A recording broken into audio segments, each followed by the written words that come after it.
Okay, folks, take three on this particular video. I apologize for having to do this again. It's just a case where Facebook, as always, gets weird and buggy sometimes. And so I'm wondering what's going on when I'm doing the live stream and I don't suddenly see myself, but I am apparently there. I just tested the video, so there we are. Okay, so tonight I'm going to be talking about how to modify magical workings. And I'm going to be using a specific example where I talk about how I've modified the mansion of memory technique. Um, and and really, you can see this as kind of a preview of the book that I'm writing right now, which is called Magic by Design, which explores the topic of how to design magical workings, whether original magical workings or how to take the magical workings of other people and basically modify them to fit your own purposes. Now, I know some people will say blasphemy, this idea of modifying someone else's magical workings. And to that, I say, no, it's not blasphemy. It's actually quite practical. Because let's just be honest here. Um, you know, if you truly understand how magic works, you ought to be able to modify someone else's magical workings and be able to take it apart and put it back together again with your own twists. That's always been the approach that I've taken with magical work, and it's something that I recommend to anyone who is actually doing magical work where they're wanting to where maybe they're not satisfied exactly with what they're trying to do with the magical work, or maybe they've taken it as far as they can and they want to see what else they can do with it. So I've always taken that approach. I mean, I started modifying magical work probably pretty much within the first few months of practicing magic back when I was at the tender age of 16. And the reason why I did that is because I understood what I was doing, but I saw that there were ways that things could be improved upon. Now, I will admit that I am probably a little bit unusual in the sense that I've always pretty much been able to do this from the get-go. Not everyone necessarily feels comfortable with that. I have a very analytical mind, and it's very easy to take things apart and put them back together again. That's just kind of one of my natural gifts. But it is something that anyone can do. And it's one of those cases where what it really involves is being able to take a magical working and look at it and say, okay, what could I change, tweak, or improve upon within this existing magical working? And if I know that I can change or tweak something in a way and improve upon it, how would I do it and what would I do to test it? And so the example that we're going to use to illustrate this in full is the mansion of memory technique. And I do want to mention that I've written about this in my book, Magical Identity, and I've included a link to it in the video. So if you're so inclined to purchase it, you can, where I share everything that I did with modifying the technique. But let's talk about the mansion of memory technique. The mansion of memory, or sometimes also called the temple of memory, is a ancient oratorical or rhetorical technique that was used in Rome, perhaps even before then, perhaps in Greece or before then, where a person would basically memorize a speech. And how they would do it is they would create a temple or a mansion within their minds, and they would associate specific symbolism with that mansion in order to remember the speech. So they would get up and they'd go and start doing the speech, and in their mind, they would be inside this temple, and they would basically see an image, and they would know that that image would basically be used to evoke forth the information that they needed to then share with other people. So if you think about it, this is a really cool technique and absolutely amazing. And it's one of those things that I think that we potentially lost touch with in our day and age, because we have technology and everything else, and we're so used to using it that we don't necessarily think it through in terms of how it could work or how it could change our lives.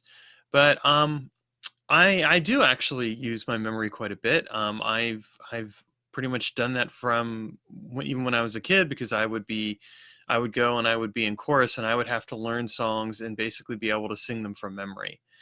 And you'll find actually that you actually have that your memory is much stronger than you probably think it is. You probably will find that you remember things that you wouldn't expect.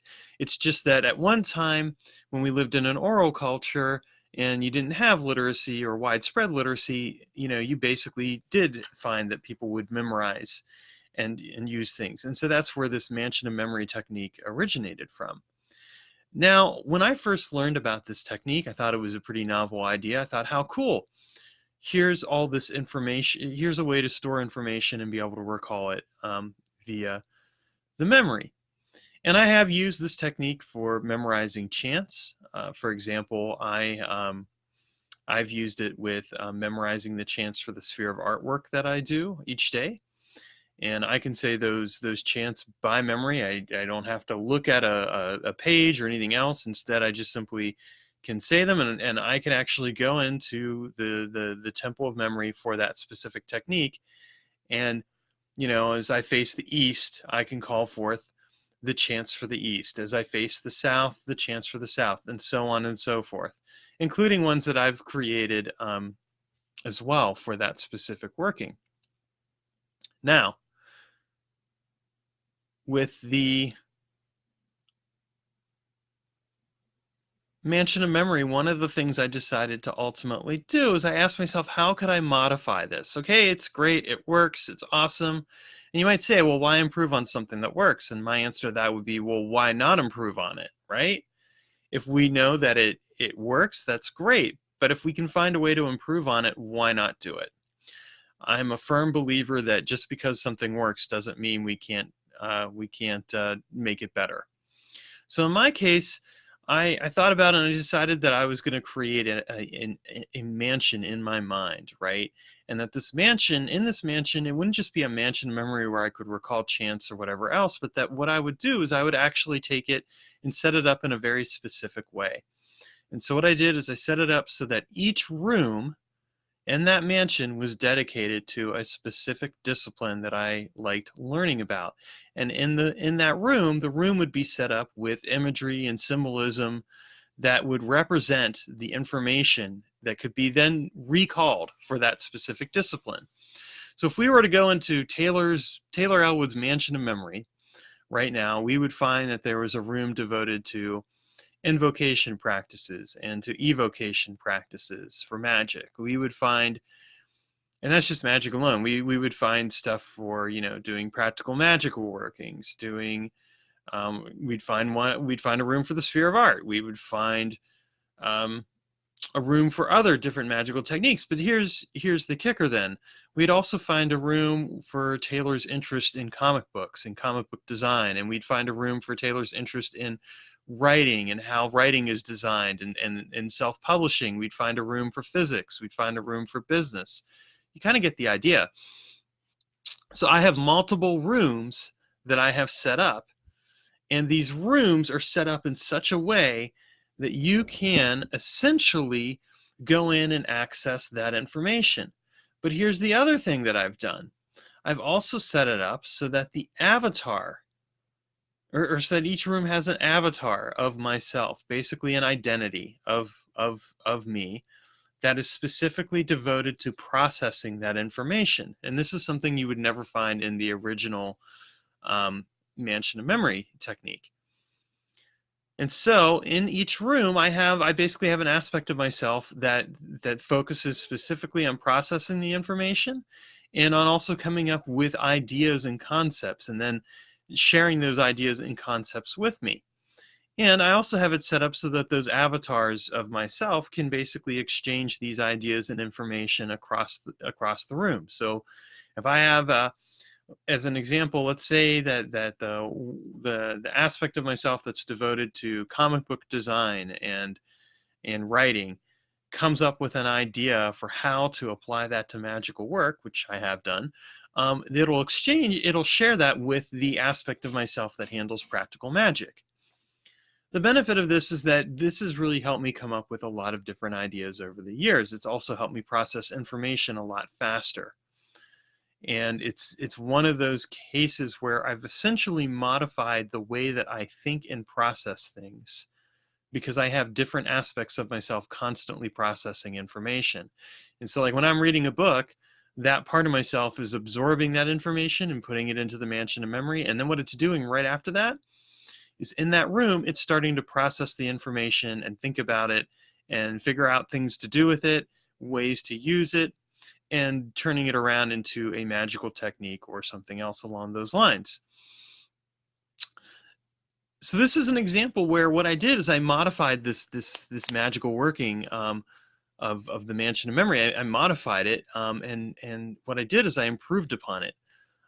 First of all, I improved upon it by exploring the idea that there could be different rooms for different disciplines, and then what I did is I added in the idea that there could be specific avatars of myself that were concretely focused on the given information for that particular discipline, and that they could share that information across the board.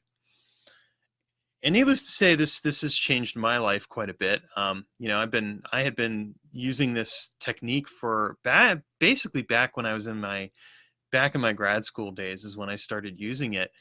And it's something that I've as a result been using for over a decade at this point.